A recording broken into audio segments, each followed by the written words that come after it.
حضرات محترم، بنی اسرائیل میں ایک شخص تھا،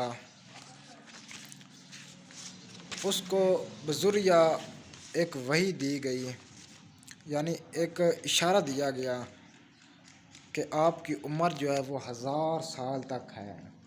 اور وہ بڑا متقی، پرہیزگار اور نیک تھا۔ تو اس نے کہا کہ میری اتنی لمبی عمر ہے اور توبہ کا دروازہ آخری سانس تک کھلا ہوا ہے۔ اگر فرعون بھی آخری وقت میں توبہ کر لیتا تو اللہ تعالیٰ نے اس کی بھی توبہ قبول کر لینی تھی۔ تو ذرا اسی طرح اس بندے کے ذہن میں بات آئی کہ توبہ کا دروازہ تو آخری وقت تک کھلا ہے،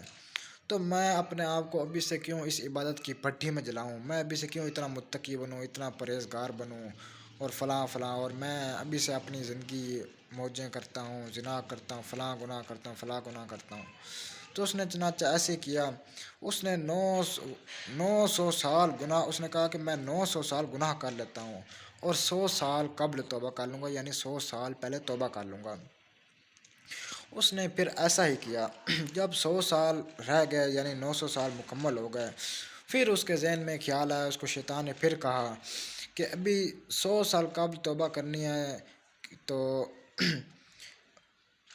بھائی 100 سال پہلے توبہ کر کے میں نے کیا کرنا، ابھی 100 سال پڑے ہیں، تو میں 50 سال پہلے،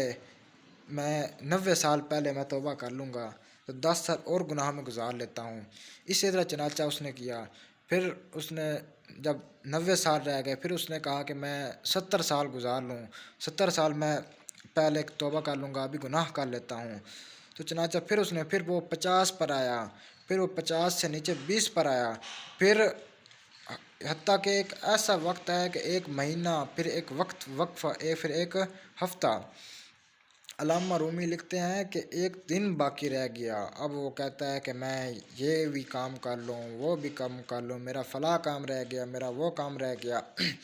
حتیٰ کہ اس کی روح کو قبض کر لیا گیا اور اس کو توبہ کرنے کی بھی توفیق اللہ تعالیٰ نے نہ دی۔ تو انسان کا اگر دل راغب ہو جائے نیکی کی طرف، اچھائی کی طرف، تو اسے توبہ کرنے کے لیے دیر نہیں کرنی چاہیے۔ حضرات محترم، اسی طرح ہمیں بھی ہمیشہ ہر وقت موت کے لیے تیار رہنا چاہیے، اور ہمیں اس واقعے سے یہ سبق ملتا ہے کہ جو ہمیں موت کا وقت نہیں معلوم، جو اللہ تعالیٰ نے اس کے پیچھے ایک بہت بڑی ہماری خوش قسمتی یہ ہے کہ ہم بھٹک نہ جائیں اپنے راستے سے، جو اللہ تعالیٰ نے ہمیں دیا راستہ۔